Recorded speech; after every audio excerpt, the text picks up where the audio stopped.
Good morning, afternoon, evening, everybody who's tuning into the new Wincy show. I'm G Money Garrett, and we've got a lot of college football, another preseason game for Bengals, and I'm excited to let all of you know how I feel about it and get y'all hyped for this. So, roll the intro. Good morning, afternoon, evening. I'm Garrett. This is the new Wincy show.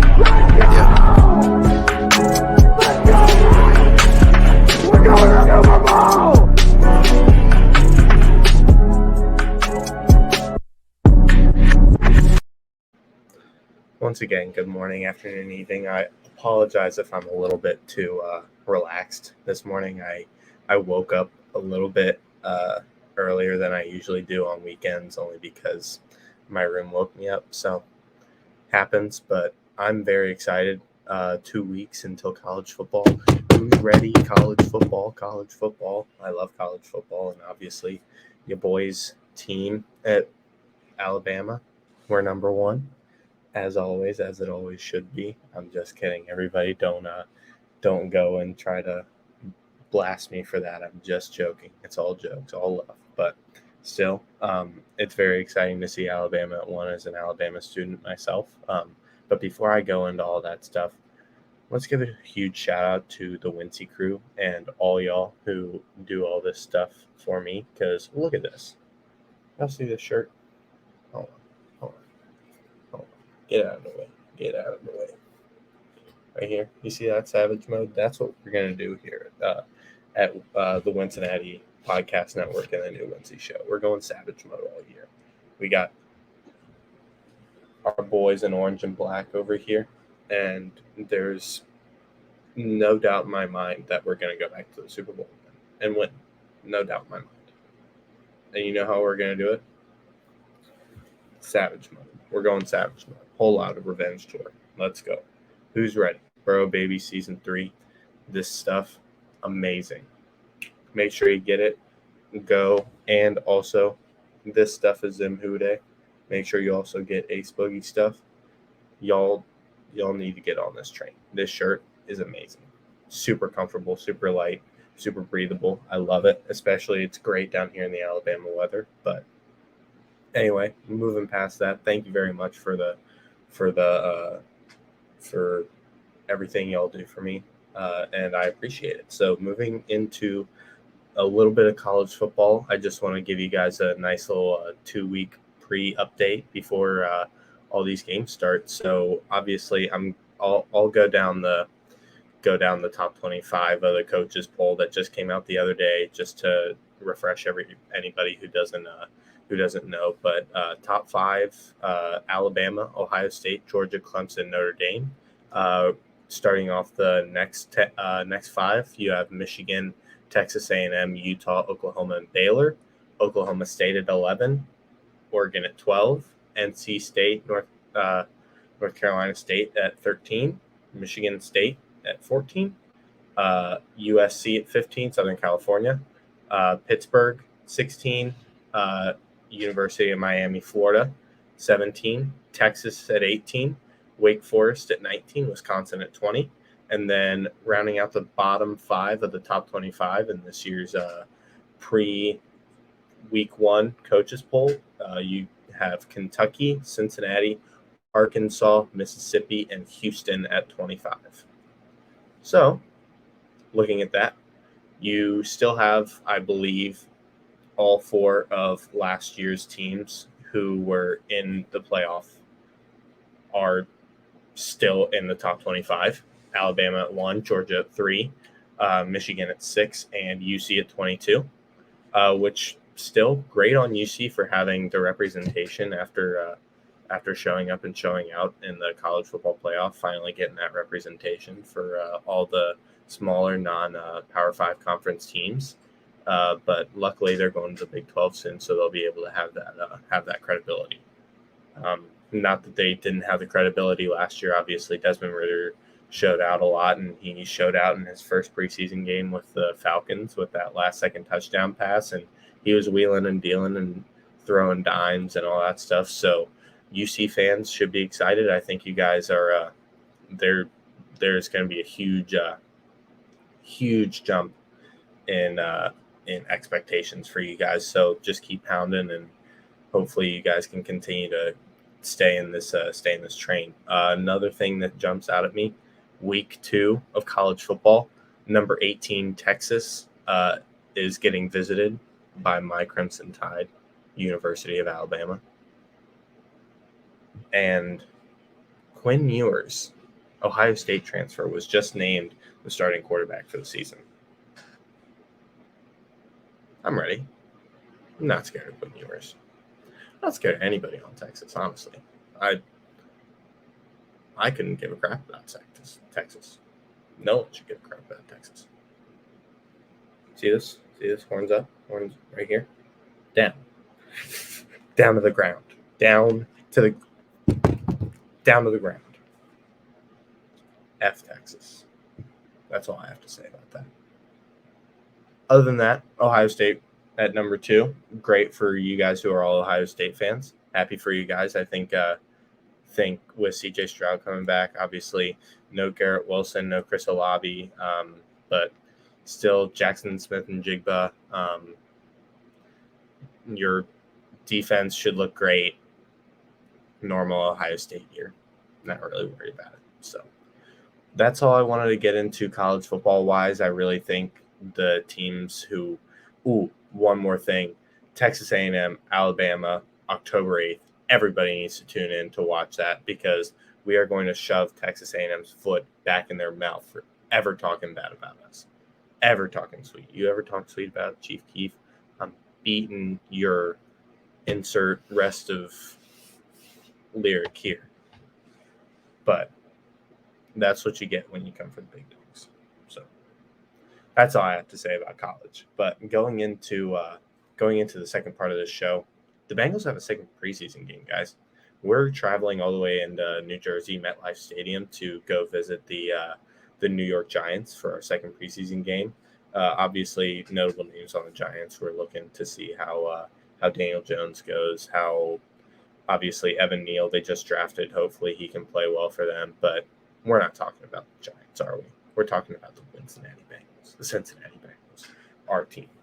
And I think are things that we should be looking out for. Cam Taylor-Britt had surgery. That's really unfortunate. He's not going to be able to play. I highly doubt that he's even going to be dressed up in anything other than pajamas. Same thing with Joe. Even though Joe participated in 11-on-11s, I wouldn't be surprised if he didn't take a single snap or if he wasn't even in his uniform tomorrow night at 6 p.m. Central Time, 7 p.m. Eastern Time. The biggest things that I'm looking for is a continuation of Dax Hill's incredible performance last week. PBUs are great. Interceptions win games, though. You know what I'm saying? Shout out to playoff P, Jermaine Pratt. I want to see him continue to play amazing. I loved what he did in our first preseason game. I loved how all of the guys on the defense looked in our first preseason game. Even though we lost, I still think that a lot of the guys who are going to end up starting and getting some sort of first-team reps or some sort of playing time during the regular season, they all looked great. I think scheming could have looked a little better. We were a little bit here and there with some of our play calls, at least on defense. We also weren't really running anything but a basic schemes. That's kind of what happens towards the end of preseason games or in the middle of the preseason. You're just kind of getting reps in. It's nothing huge like that. So I'm not too worried about that. But on the offensive side of the ball, this offensive line needs to show us what they're made of. We got to go and figure out, okay, Cordell Volson, are you going to pick up the first team spots? Because it didn't look like anybody on the line last week wanted it. But Cordell Volson looked like he wanted it. So if he's going to keep showing us that he's going to put in those reps and put in that effort and make us all proud, I'm all for a rookie starting if he's going to beat everybody else's butts. And that's all you can really say. I mean, if he's going to beat out all the guys who are veterans who aren't giving the effort and aren't not necessarily giving the effort, but just aren't fulfilling their duties as what their job entails, there's nothing much that we can do. And obviously, it's preseason. I told everybody last week I'm not really worried about preseason. It's preseason. I'm not worried about wins and losses. I just want to get good team reps. Everybody needs to look like they won it. Everybody needs to look like they have that edge.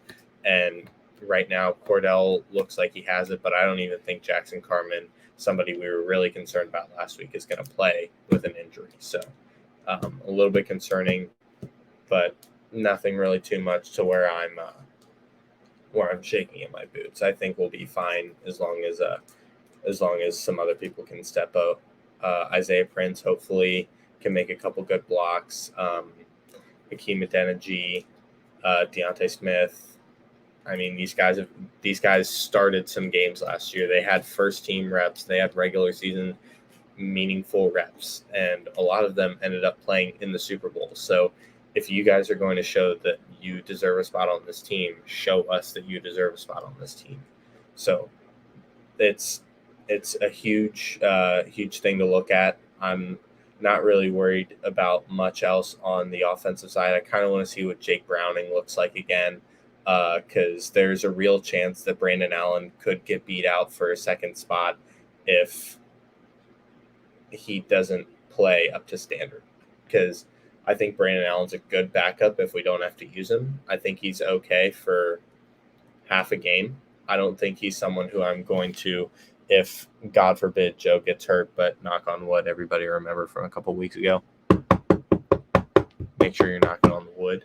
But he's very capable of pulling his weight, but I really would like to see if anybody wants to try to dethrone Brandon for QB2, because I think that would be a great quarterback battle for QB2. It would at least start some other headlines that don't make everybody super concerned, because I'm really not worried about this team. At this point, we're being so nitpicky and so dicey because we have a team that we actually believe in and know that's going to win a lot of games and have the competitive edge to go and win a lot of meaningful games this year and hopefully go far into the playoffs. And I think win the Super Bowl. I think we are at least a top 5 candidate this year in the NFL for Super Bowl wins. I mean, we were there last year with a bottom 5 offensive line. Joe Burrow got sacked 19 times in the playoff. 19 is awful. And we still managed to make our way to the Super Bowl, and we were a drive short of winning. So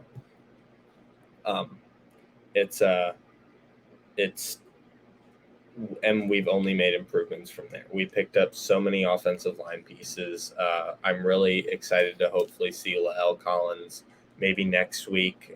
Probably not this week. I don't think we're going to see any of the first team guys.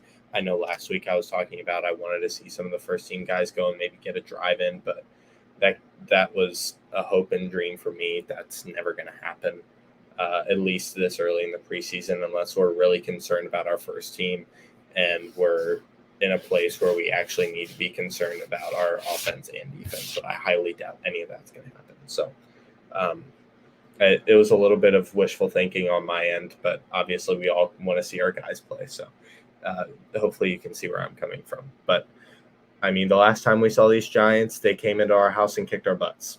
So after Joe got hurt, I mean, we need to show them that, yeah, it's preseason, but we're out here to kick your butts, and let's keep this momentum going, and hopefully we get some good team reps in, and everybody looks good going into the regular season, because that's where it starts to count. I mean, records don't count in preseason, but you know what matters? Regular season games, and we're getting prepared for that here on the new Wincy Show and the Wincinnati podcast. Thank you guys so much for tuning in. I appreciate it. Make sure you go follow me on the new Wincy Show, and then me personally, my personal account, New Wincy G. Make sure you follow the Wincinnati pod on Twitter. Make sure you go subscribe. Go on to Buzzsprout, Apple, Spotify, everywhere you get your podcast. Listen. Make sure you guys are just doing all that stuff. Reach out to any of us if you have any comments, questions, concerns, or anything you want me to talk about in this time that we're getting ready for the most exhilarating season of Cincinnati Bengals football that I can remember in the longest time. But that being said, thank you so much for tuning in. I appreciate all of you. Good morning, afternoon, evening to whenever you listen to this. Hoo day.